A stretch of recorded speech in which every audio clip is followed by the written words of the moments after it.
I look good. How about me? Do I look good? You have to decide that.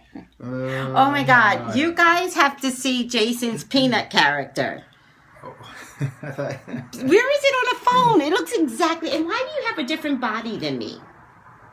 Because I have a man's body. Isn't that a difference in the peanuts? I don't know. Why did I choose a child's body then? So Jason and... Jason... Oh, I gotta put it sideways. God damn it. Hi, guys. I'm like, why isn't Jason in this? I'm here. Jason on Facebook has this peanut character that is so like him. It's identical. And then I did mine. Guys, you should join us on Facebook. What is it called? Like it says like peanutized. Get peanutized. Get peanutized. You get peanutized and I gave myself chocolate skin with blonde hair and glasses. me, I just took Charlie Brown because I'm bald on top. But I did add. Oh, that's Charlie Brown? Well, it's. But you added the beard. Aren't they all like Charlie Brown? Hi, thank you for joining. Oh, thank you for the hearts, guys. Oh, please give me some hearts. Thank you. I think all the Peanuts characters are blonde. All the Peanut characters are bald. Hair. I could have made mine bald. Like, especially like you've a cancer survivor or a child that's a cancer survivor, you could make it bald. No, I don't understand why you have a body like that. That's Jason's peanut. It's identical to you. It does look like me a lot. All right, I think I'll just keep this here. So there. That's just me. That's who I am today. That's so cute. It's so cute. Love Voodoo loves it. I have 91 likes on it. I'm jealous. That's a lot. There, because I only have. But did we do the friends. same site? You told me to go on it, but is it the same site? It's the same exact. I got a little girl's body, and she's sideways. No. This is sideways. You can't see it because it's of got a beard. But I added the beard. I told Waters. You can't go to the Peanut site and get a beard. That's my beard. I had to Photoshop it on. You Photoshopped the beard. That is so cute. That's what the wizard does. I'm whatever jealous. It takes. That's why I'm like, how did he do that? All right. Hey, guys. So, serious subject today. Yeah, after all that, it's like... After all that, right? Let us pray. Yeah, let's get down to business. But you guys know, the way I kind of give my message is lighthearted. And sometimes I can get angry and I really yell. Watch out. Sometimes. When you're in the line of fire, there, it's like, watch. Hi, Intuitive Waters. How are you, honey?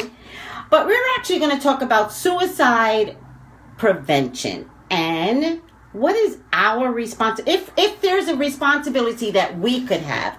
I don't want to be on the other end hearing that somebody passed away. And the reason why we're talking about it is because Jim Carrey's girlfriend committed suicide and left a note behind, kind of saying it was because of the breakup. Now, does it like freeze frame? Thank God it doesn't interrupt the process. Does your heart go, because it freeze frames? Because I saw it and I already knew what was going to happen. Right. Here's what I have to say to this guy, to you. He himself has seemed depressed for the past... We talked about that. Jim Carrey has some very... He has severe... some quirky... He has some mental illness, Jason. Yeah, okay. I mean, I thought quirky was kind of a nice way of putting it, but yeah. He's pretty messed up. Last night, I heard about it this morning, guys, so... No, I'm not going to do a reading on Jim Carrey, and I'll tell you why. Because his energy is chaos. I don't need to do energy on chaos. And I was going to do a reading on her, but then she left a note behind, and I don't know if it's worth doing a reading on her either. But we just wanted to talk about suicide prevention. I was reading, that she did sign off on her Twitter. Like, okay, goodbye. This is it. So it's like, I mean, that was like one of those signs. One of those just like a signs. And what's our responsibility? Like, here's the first thing I want to say to everyone. And I can only talk to the girls. And Jason just recently had a friend that had the same experience. And I wish you guys could have been here last Tuesday. It was after the broadcast when he got this, and I looked at his face, and in any case, we'll talk about you in a minute. But here's what I want to say about relationships and why anyone would think it's okay to commit suicide over a boy.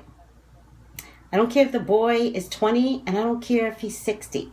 Committing suicide over a relationship not working out is the worst decision you could make. Reach out to somebody. Tell somebody. I don't care how crazy it sounds. If you say to someone, I am devastated over this relationship, I would rather somebody else be there for that person so that you're not dealing with the aftermath of suicide. Sometimes suicide is a mental depreciation in time. Like, it takes that much. And so if we can just be there for that person to help them fight it through. It's a relationship that maybe you just weren't supposed to be in. But they can't see it in a moment because mentally they have just been taken away. But if we can just stay with them, call them. Why are you signing off your Twitter like this? Something seems off. In the tarot, I did a quick 3-card read just about kind of the nature of suicide and what can help. And I got like the 3 of Swords, which is a card of heartache. You know, it's a card where head and heart are at war with each other. Yes. And then the 10 of Pentacles, which is a card of community, of being able to, which is what I just said, energetically, like tap into your support. Yes. Anything outside of yourself. If anybody's feeling this way, my God, just, I don't care if you think it sounds crazy. Talk to someone. Yeah. Let us know. Let people know. Go ahead, Jason. I'm sorry. And then the 3rd card was the 3 of Cups.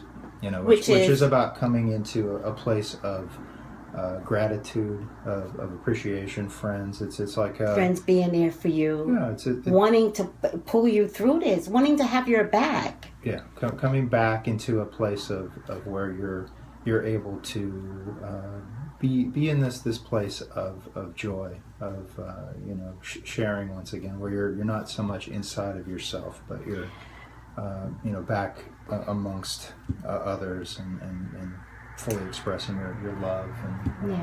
And here's what I want to say to some people. When we enter into a relationship, if crazy shows up,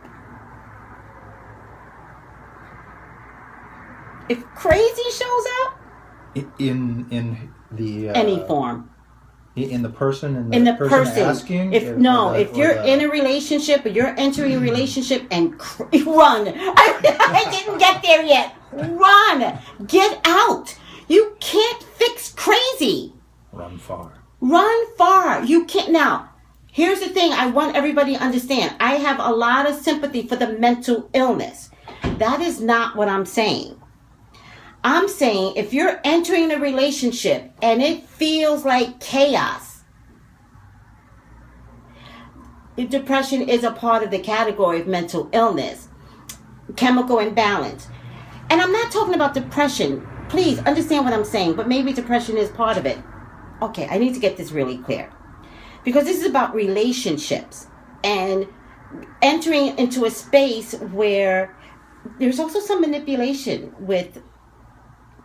Do you get that? Yeah, absolutely. Because sometimes the person that has some mental illness knows it. And so there's some manipulation, and then you're caught in. You're in love. And then you wake up and you're like, what happened? What happened? When did I start dating crazy? Yeah, you get hooked into it. You get hooked in. My point to you is, and I told my son is, when crazy shows up at any stage, you could be married. Get out. Let it go.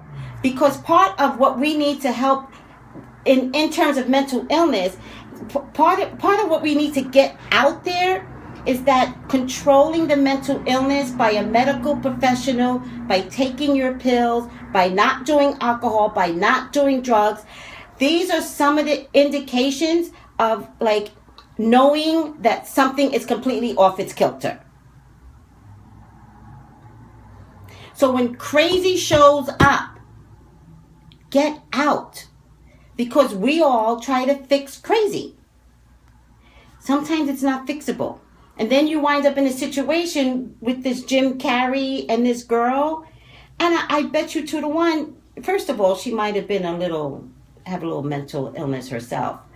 But then on top of it, with Jim Carrey, he was diagnosed with something very specific. Okay. And if he's bouncing off the walls and the person next to you bounces off the walls and then you run into that energy and then before you know it, you're acting like this person, you may not be crazy or you may have a smaller degree of crazy, but being with somebody that has a massive degree of crazy, before you know it, you're crazy and you're depressed and they make you feel crazy. And then all of a sudden it's like, what happened? And then you wind up like this woman who thinks that she was devastated over a breakup. We all break up. But tell somebody, let somebody be there for you. Maybe no one could save her, but we're doing this because maybe we can save someone. That's why we put the suicide hotline, in the front of the page. Yeah, because we care. We do this for a living. How many people do we get that is devastated over a relationship? A lot. A lot. A high percentage. And all day I'm saving people, getting them to understand that there's a higher purpose here, or maybe change needs to occur. Maybe the person needs to change that's in front of me. What am I trying to say, Jason? You're trying to say that it's about empowering someone, giving them some tools to be able to move forward. To move forward. This is interesting because at the start you pulled this card, the Hanged Man card. Yes. And that is a card of one of sacrifice. One about knowing what one is getting into and what they have to sacrifice, and if they lose sight of their goals, they get in a rut. They get in a place where they are no longer able to move forward. They just kind of start repeating patterns, going in cycles. Which is what the energy, and I hope I'm not being too insensitive, but that's what the energy of craziness brings about. Running into the same circle, running into the same situations with the same person. Yeah. And there's no solution. And you're feeling more and more depreciated in your mind, physically, in a relationship. And when you begin to believe that it's all about you, when that person leads you to believe that they're acting a certain way because of you. Yeah, they lay it all on you. And it's like it may not be the truth at all.